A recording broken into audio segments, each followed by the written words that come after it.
iyo umuntu akereya ubuntu bumworohereza gukora za nshingano z'ubukirisitu urabyumva bituma adakora inshingano bituma adatanga icyacumi ngo nta cyacumi gihari ngo Yesu zose yarabikoze gituma adakora inshingano mu buntu muri kaga kiza twagiriyeho ubuntu habamwe amabwiriza y'abantu bakiriye ubuntu nibo bazikora iyo basanze ku kabumbu kuri match ndagira ngo sinzi ko hari ikipe yo muri Afrika yari yatwara Coupe du Monde uwo mfasha wenda nimba ko kandi ushaka kubukazi ariko mbona ari bo gusa oya sinemezanya nabo buri muntu wese agira uko yahawe ibintu uzusanga uyu yarahawe jewe unzanye muzo ukora ibyo ukora utarabi urashika bikakugora ariko iyo uzanye umuntu wabihawe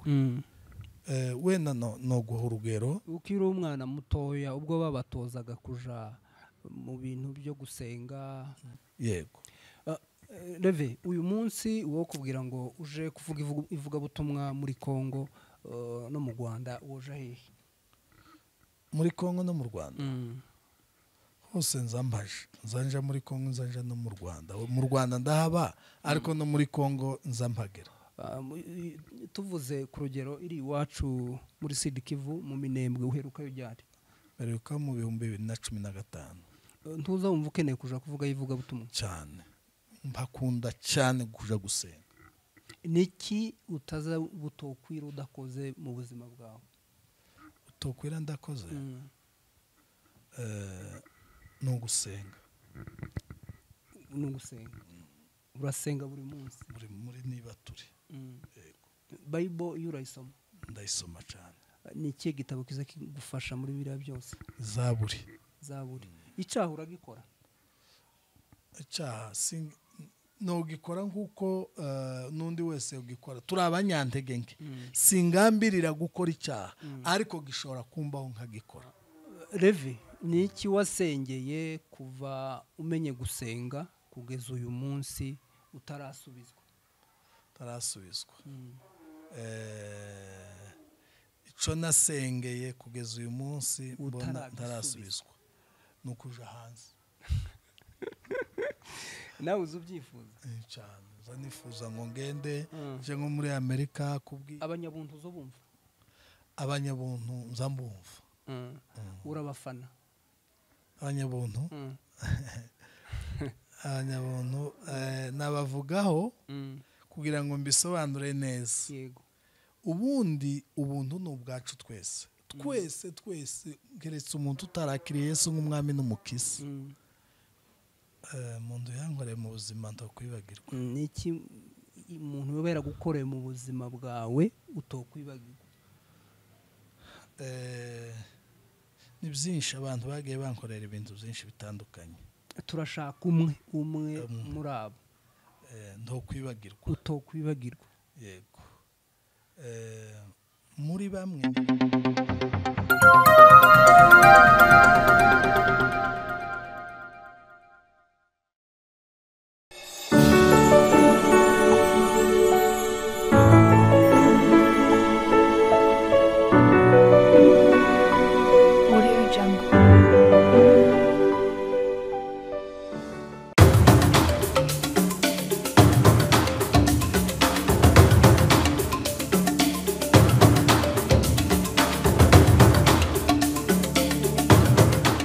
Yes, reka tubasuhuze inshuti bavandimwe aho muherereye hatandukanye ku migabane itandukanye y'isi mwe mubana natwe turabashimiye cyane muri abantu b'agaciro muri abantu b'ingenzi kubana natwe cyane cyane abumva uru rurimi dukoresha abanyamurenge abanyarwanda abarundi ndetse n'abandi bose bumva uru rurimi dukoresha turabasuhuje cyane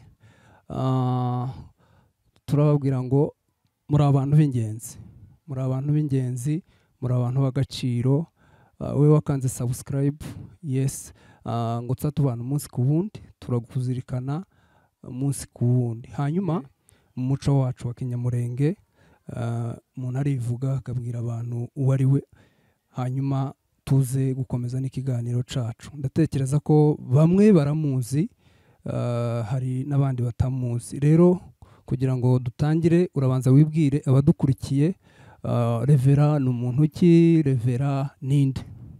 Murakoze cyane. Nitwa Kado Gisa, tuye mu Rwanda, ndi umupasiteri muri Foursquare Kimironko i Kigali. Ndi umugabo wubatse, ufite umugore umwe n'abana 3. Urakoze cyane, ndumva ari uko bimeze. Urakoze cyane kuba twakiriye hano uyu munsi. Ndatekereza ko ni ibintu byiza, ni ibintu by'agaciro.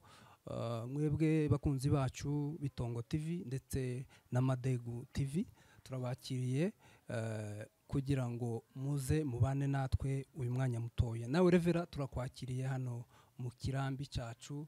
Mu by'ukuri kuko nari mbivuze, uri umuntu w'ingenzi, uri umuntu w'agaciro. Kenshi sinzi uburyo nshobora kubivugamo, ariko uri umuntu w'agaciro kanini mu buzima bwacu, cyane cyane abantu bazi ivugabutumwa. Nimo abantu benshi bakuzi, abagukunda ni benshi. Icyo kintu urakizi? Abantu bagenda babimbwira, bambwira turagukunda, nkuva iryo jambo ni ryiza cyane, rimereye neza. Niki bitegwa n'iki kugira ngo abantu benshi bagukunde cyane? Biva kuki? Biva uko ntekereza. Nanje nkunda abantu cyane. Numva nkunda mu mutima wanje, nkunda abantu. Umutima wanje numva umuntu nagerageza, umuntu unganye serivisi anifuzaho nkayimukorera. Icyo kintu ndagikunda kandi kenshi ndagikora iyo mbishoboye. Niho ntekereza, kuko icyo umuntu akoze kiza kimugarukira. Nuko ndumva ari uko nawe bivuga. Ni ugukora neza nicyo kibitera. Ni ukuvuga ngo nkunda nanje abantu. Uko nari mbivuze, mu by'ukuri iyo abantu bakuganye ukabafasha serivisi runaka, hari igihe abantu nabo iyo serivisi ubahaye, kubera ko wayibahaye neza ubishimiye, abantu bakuvuga neza, abantu bakagukunda. Yego. Ubwo ni nkiye serivisi ukorera abantu bikababa ku mutima mu buryo bagutwara buri gihe? Icyambere ni ukubabwira amagambo meza, ni ukubabwira ko bakunda. Iyo mpagaze imbere y'abantu kenshi ndababwira ati ndabakunda, nkunda abantu, nkunda, nkanabyigisha, kuko serivisi yo abayinsaba n'abatayinsaba ntabwo bangana. Abansaba serivisi nashobora kubafasha ni bake paraporo y'abatayinsaba, ariko igihe cyose umuntu asabye serivisi, numva umutima wanje nshaka kuyimukorera, kandi nayimukorera uriya nikoreye akanyurwa, akishima, akabwira abandi ngo uriya muntu ni umuntu mwiza kenshi. Ariko umutima wanje nanjye numva nkunda abantu, kandi numva ari byiza no kubibabwira. Ndumva ari uko nabisubiza. Yese bakunzi ba Revera, ndatekereza ko mwabyumvishije. Natwe reka tubonereho umwanya wo kubabwira ko tubakunda. Hari wenda twari tarabibabwira amaso ku yandi, ariko uyu munsi tubonye iyi occasion, reka tubabwire ko natwe tubakunda. Murakoze cyane. Hanyuma uri muri Kenya, ese kirima ya Kenya ubu nyine turi mu bihe bikonje by'imbeho, ubu nyine ndabona utifubitse cyane, urumva umeze gute? Kirima ya Kenya irimo akabeho, ariko ubu muri aya masaha ntabwo biri grave, ni bisanzwe. Ni byiza ko numva ameze neza, ariko mu mugoroba aba hari imbeho umuntu akifubika. Bazavuga ngo n'imbeho y'ino ngo nimbi cyane. Imbeho y'ino nimbi. Hano muri Kenya haba hari ibihe bigiye bitandukanye, haba hari imbeho, haba hari ubushuhe bukabije. Hano uyu munsi turi mu bihe bikonje. Kuri wowe nta kibazo. Ibibazo ndatekereza ko tugiye kubaza byose uyu munsi urabidusubiza. niko ibyo nshoboye gusubiza ndasubiza hari ibyo ndashoboye birumvikana ibyo simbishoboye ariko umuntu n'ubundi azakora icyo ashoboye mu buzima bwose busanzwe yego urumva ibyo ushobora byose urabisubiza ibyo nshoboye gusubiza nabisubiza sawa cyane hanyuma reka dukomeze ikiganiro cacu bakunzi bacu mudutega amatwi umunsi ku wundi uyu munsi twabazaniye Revera timucikwe ibyo tugiye kuganira ni ibintu by'ingenzi ni ibintu byubaka kandi nubitega ugutwi ukabitegera neza bizakugirira umumaro muri iki gihe ndetse n'ikindi gihe kizaza Revera tukuzi cyane mu bintu by'iyobokamana ndiyo niho twamenyeye Revera Kado byagenze gute kugira ngo wisange muri ibi bintu urabona sosiyete yacu ahanini iba mu iyobokamana ndavuga sosiyete y'abanyamurenge nka 99.9% baba mu iyobokamana ubwo nyine nanjye nari muri sosiyete nk'abandi niho mvuka niho narerewe urumva naje nyine muri ubwo buryo bwo gutozwa tukiri bato gusenga ariko njewe bimba ku mutima cyane biragenda birafata bigira imbaraga noneho bishoramo imbaraga kandi mbikora byivuye inyuma yego hari ababitangira kubera ko babitojwe ariko ntibabishiremo imbaraga ariko njewe bikagenda bishira bakagenda babita wenda bashitse ahantu ariko njewe narabitojwe nk'abandi bose muri sosiyete yacu urabona ico kintu bagitoza abana cyane ariko njewe kiragenda kingiraho imbaraga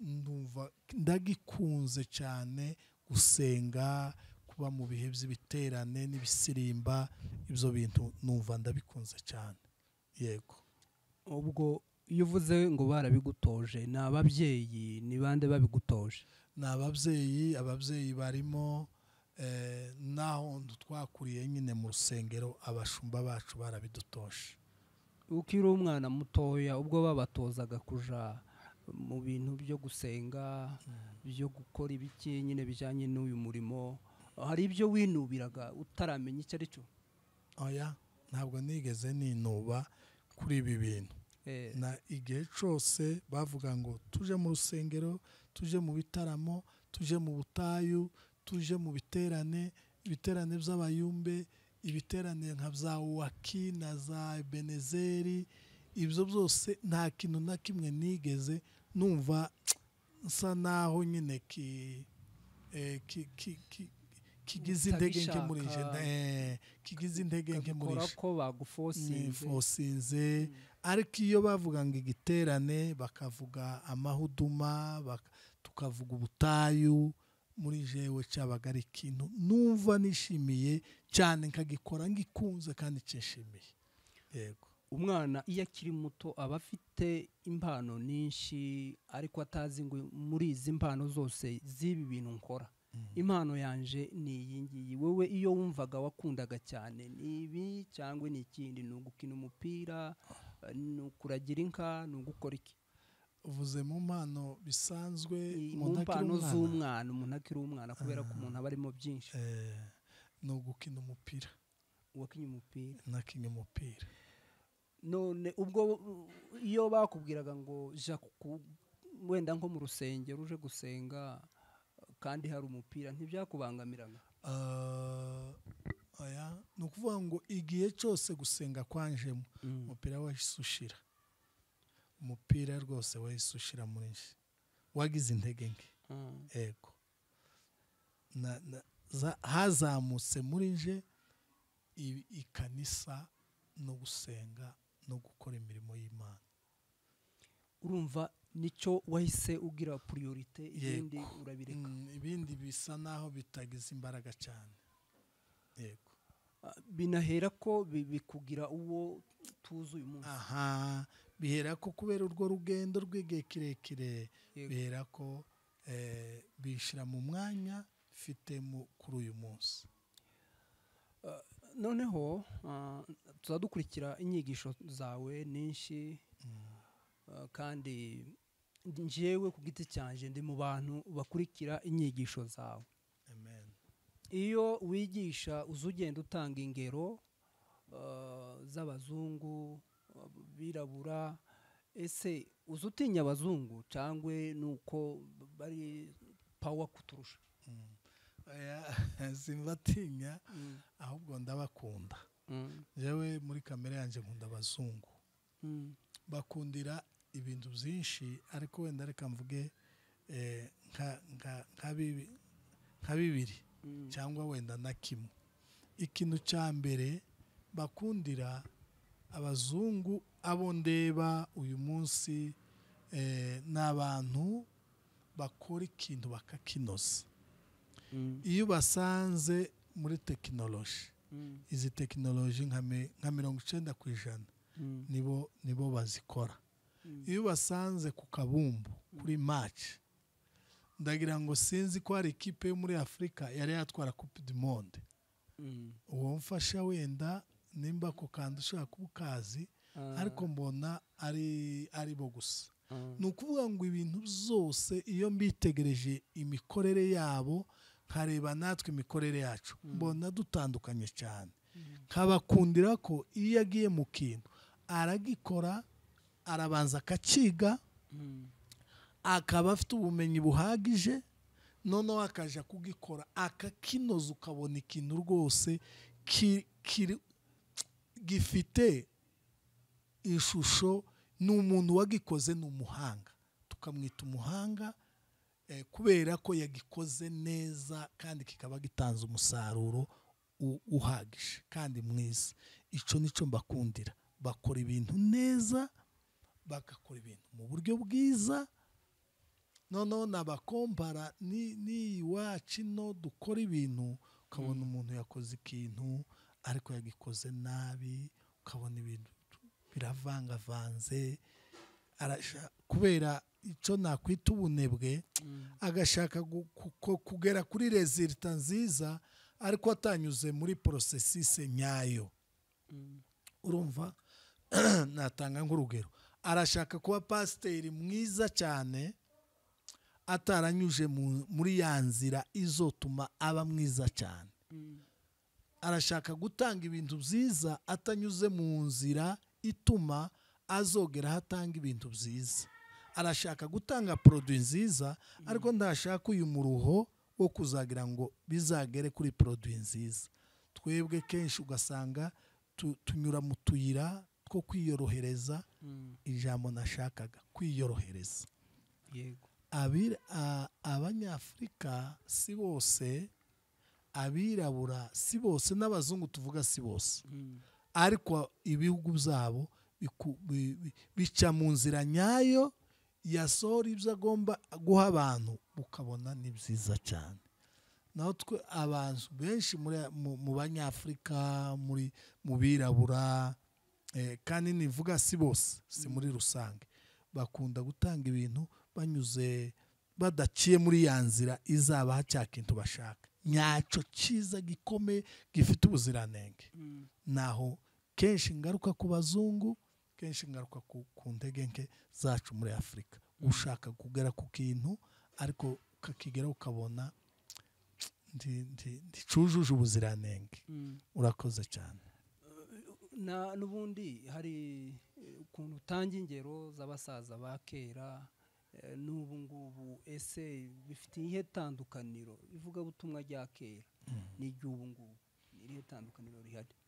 Ivugabutumwa rya kera kenshi iyo turebye abavugabutumwa bo hambere mu myaka yashize, mbere y'uko bari batandukanye natwe cyane, bari abavugabutumwa. Iyo ari umuvugabutumwa ni umuvugabutumwa, iyo ari umupasiteri ni umupasiteri, iyo ari umuhanuzi ni umuhanuzi. Naho twebwe ubu umuntu wese arashaka gufata ayo matitire yose, abe pasiteri, abe umuhanuzi, abe umuvugabutumwa. Noneho wareba ukabona ibintu byarivanze. Ariko hambere nimba ari umupasiteri, jewe navuye ruguru sa n'undi mukuru, mfite imyaka hafi 17, nicyo gihe mperuka ruguru. ariko uko nabirebaga umuhanuzi yari umuhanuzi, umupasiteri yari umupasiteri, umwarimu w'ikanisa yari umwarimu w'ikanisa, mbese ibintu byari sawa cyane, buri muntu ari mu mwanya we. Yego, ariko uyu munsi ndarireba ni indamu. Indamu mbona ari indamu cyane kuruta uko biba umuhamagaro. Yego, uri umushumba n'ubundi izo kesi nawe wenda waba warazibonye cyangwa utarazibona. Ese muri uriya rusengero urimo uyu munsi rwa Foursquare, yego, izo kazi bamo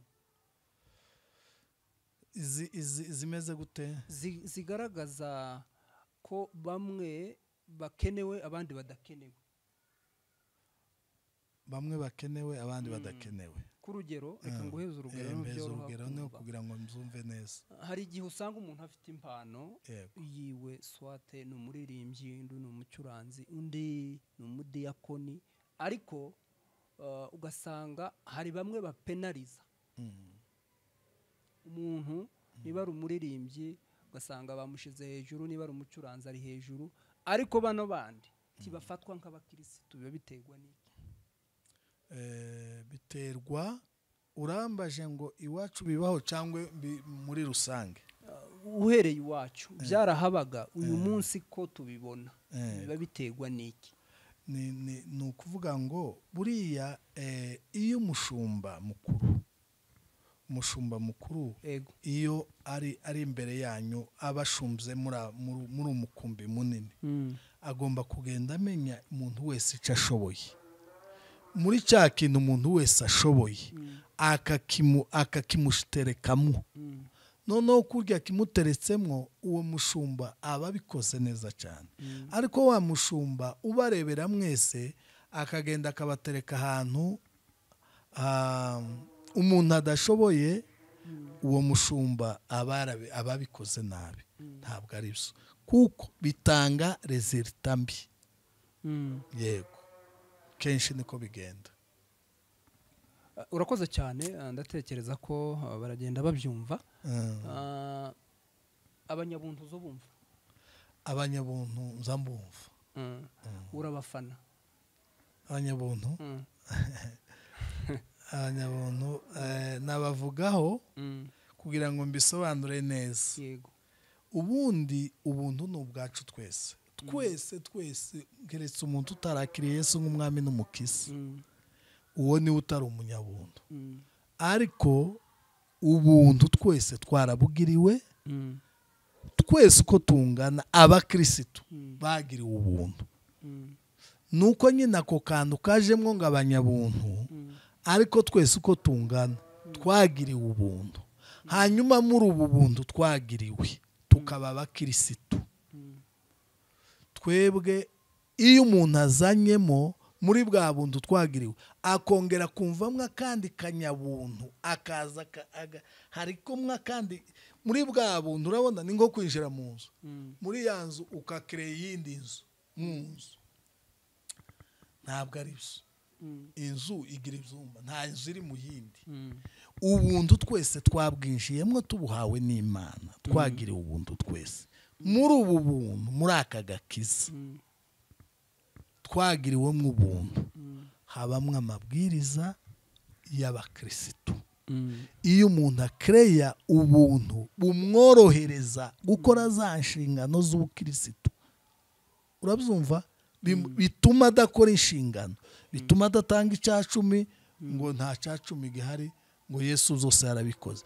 Gituma adakora inshingano mu buntu. Muri ka gakiza twagiriweho ubuntu, habamwe amabwiriza y'abantu bakiriye ubuntu bwa kirisitu. Ayo mabwiriza iyo ukereye ubundi buntu hariya mu mabwiriza, mu nshingano ugomba gukora, ukazanamwo ngo ubuntu bwatumye biriya byose ntacyo ntibigikenewe, ubwo ni ubuyobe. Ntabwo ari ubuntu. Ubuntu twese twabujemo ni ubw'Imana na kirisitu. Muri ubu buntu hari amabwiriza, hari amategeko, hari amahame y'uyu muryango w'abana b'Imana. Iyo ukereye ubuntu ukavaringa ngo ibi ntitubyemerewe ngo ubuntu bwarabikoze cyo ni ikinyoma aho nta mwuka w'Imana urimo. hari ubwo uzukiranirwa hari ubwo uzukiranirwa gukiranirwa swate tuvuge ku rugero wakoze ikintu ariko cya kintu ukaza gusanga ari kibi ariko wagikoze. yego cyane bibaho wenda nko kubwira umugahano n'umuntu gahunda ugasanga watanze gahunda zibiri mu isaha imwe umwe ukayica noneho waje kureba muri ya gahunda ibiri mu isaha imwe ugatangira ukiyesikiza ukabona utangira usaba imbabazi tumbabarire narinzi nguriya mwanya turiya muntu turamumarana umwanya muto hanyuma uriya we gutyo deja ubukiraniwe nukunanirwa mbese imipangire ubukiraniwe ntabwo ari byiza. iyo umuntu aguhaye kwica gahunda mbega iyo umuntu aguhaye wenda nka gahunda warangiza ukayica muri wowe niki kikuzamo? agomba kuza imbabazi gusaba imbabazi uba wakiraniwe icyaha uragikora? icyaha ntugikora nk'uko n'undi wese ugikora turi abanyantege nke singambirira gukora icyaha ariko gishobora kumbaho nkagikora. ubwo ni nk'iki wakoze usanga ari icyaha utari wabigambiriye? icyo nakoze nsanga ari icyaha nko kwica gahunda n'ibindi ibintu byose ntibiza bivugwa ariko nyine hari igihe usanga gahunda wahaye umuntu cyangwa wamubwiye ati nzagusura bavuga ngo nzagusura ukabura umwanya ntumusure noneho ugasanga deja urasa n'ukoze icyaha cyose ni amakosa buriya haba icyaha haba igicumuro haba ikosa ibyo bintu byose ko ari bitatu bisa naho bitandukanye. sinzi ikosa ko ari icyo gicumuro mu giswahili gishobora kuba ari ikosa gishobora kuba ari igiswahili ni ugucumura n'icyaha ibyo bintu bibiri biratandukanye. hari igihe ucumura icyaha n'icyaha nyine biri umuntu akora icyaha gusambana kwica gusinda icyo ni icyaha. kwica gahunda icyo ni igicumuro ariko nacyo si cyiza si cyiza ku mukristo. Levi ni iki wasengeye kuva umenye gusenga kugeza uyu munsi utarasubizwa? icyo nasengeye kugeza uyu munsi ntarasubizwa ni ukuja hanze. nawe uzi ubyifuza cyane nifuza ngo ngende nje nko muri Amerika kubwiriza ngaruke. ariko muri Israel warahageze? muri Israel narahageze cyane nagiye muri Israel naragiye ndagaruka. ni icyifuzo kikuri ku mutima n'ibyo usengera nturakibona? muri bimwe nsengera kuja hanze so kugira ngo ngende nje mu ivugabutumwa kuko mbona ari byiza cyane atari ukuja kubayo. oyaye no kuja mu ivugabutumwa njewe nzogenda ngaruke zozanja gusura bene data bayo. iyo miryango ntirakinguka. Bishop Masengo umushumba wabo kwajayo kenshi wewe biterwa n'iki kugira ngo ntugende? Bishop Masengo si utanga visa. Bishop aza asaba visa bakayimuha.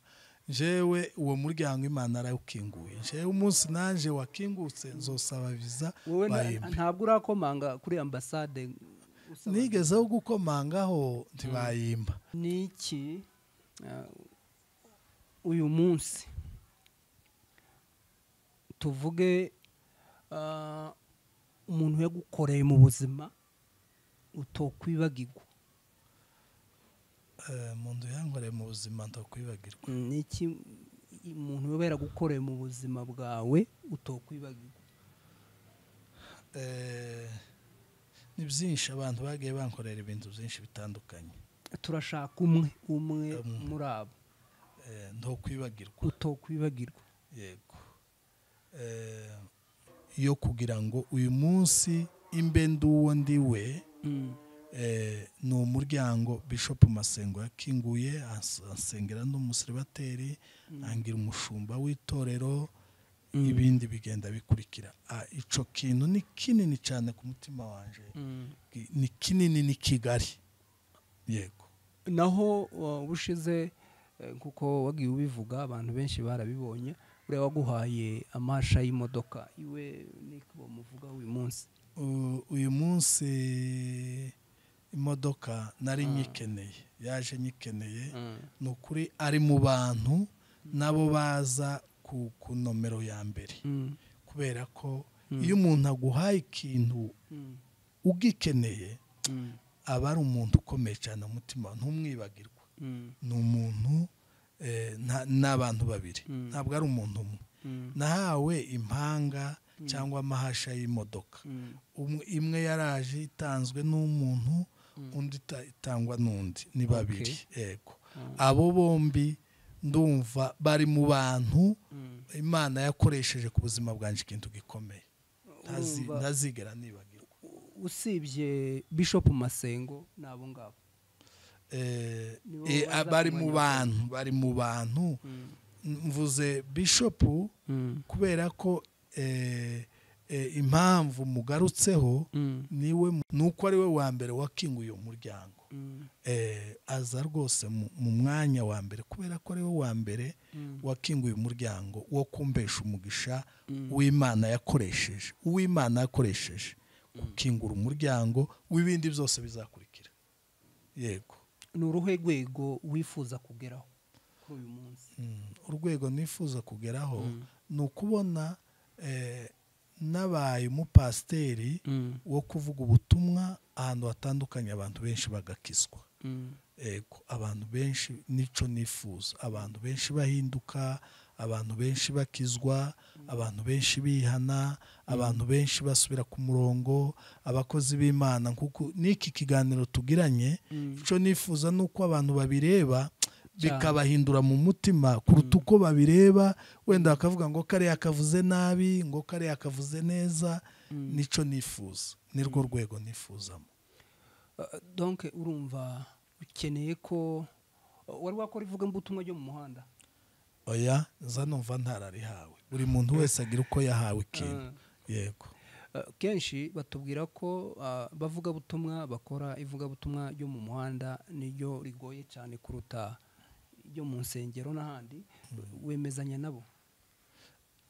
Oya, sinemezanya nabo. Buri muntu wese agira uko yahawe ibintu.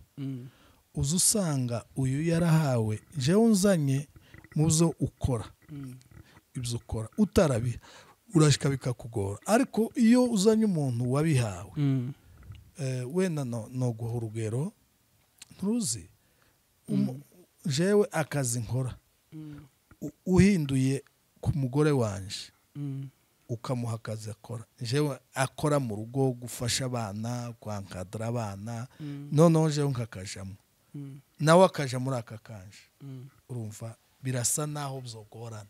Kuko buri muntu wese agira uko Imana yamuhaye. Ubishitsemo rero bya bindi Imana yaguhaye ubikora bikoroheye.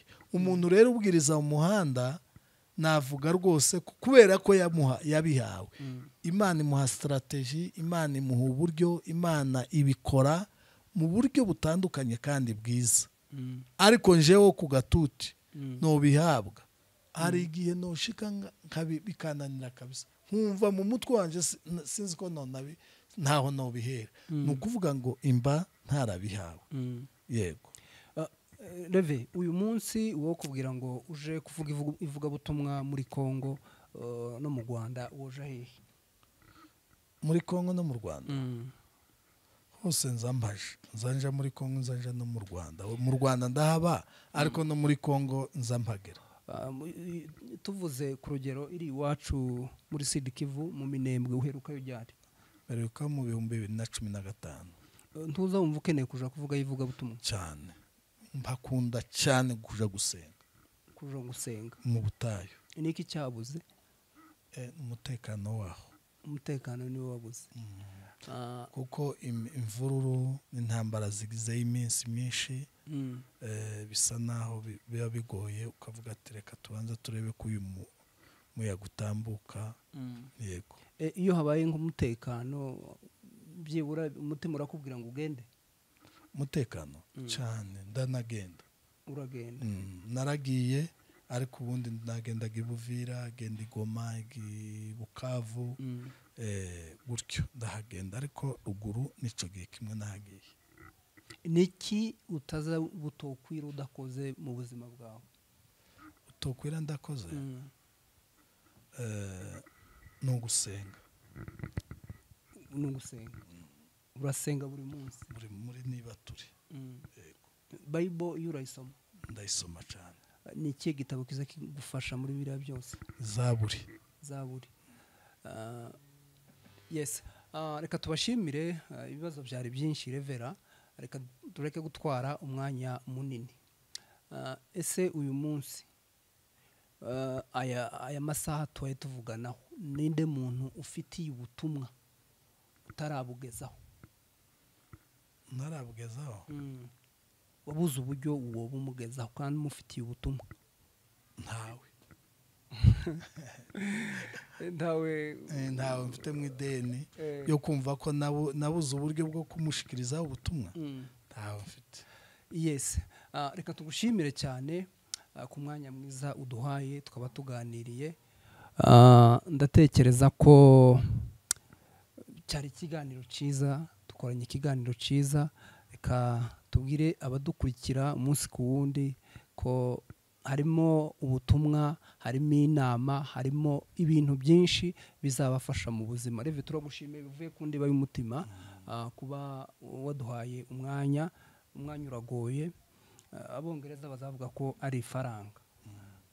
Ndatekereza ko uyu munsi kuvuga ngo tukubone tuganire ubwira abantu ibintu bingana gutya, ni umwanya wawe waduhaye. Turagushimiye cyane. Dushimiye n'abakunzi bacu badukurikira umunsi ku wundi. Mutibagiwe gukanda kuri subscribe kugira ngo tuzatubana umunsi ku wundi. Murakoze cyane. Ni irihe jambo babwira? Jambo ni rimwe twatangije, ari ukuvuga ngo mu by'ukuri tugaruka ku murimo w'Imana, tugaruka ku ivugabutumwa, tugaruka kuri twebwe abakozi b'Imana. N'ubundi icyo nabwira abantu, umuntu wese ndamwifuriza kunoza. Wigezaho kumbwira ikibazo bazungu impamvu mbakunda, kandi nza mbagarukaho nuko bazi gukora ikintu neza. Kandi nkaba nsaba umuntu wese utwumva icyo agiye gukora aza agikora neza, agikorana umwete, agikore neza, atange serivisi nziza. Ni umugisha azabona. Umunyamakuru aba umunyamakuru, umupasiteri aba umupasiteri, umuhanuzi aba umuhanuzi, umuririmbyi aba umuririmbyi. Dukundane, kandi icyo werekejeho amaboko gikorana umwete kandi ukinoze. Ukora umurimo unoze, ubikore neza. Ukora ikinyamwuga, niko mu Rwanda babivuga. Gukorana ikintu umwuga, kuba uzi kubikora neza kinyamwuga. Yego. Imana ibakomeze kubagirira neza. Natwe turabashimiye kuba mwatugira icyizere kugira ngo dufate umwanya w'ikiganiro. Ni umugisha ukomeye. Murakoze cyane. Murakoze. Nawe utaha.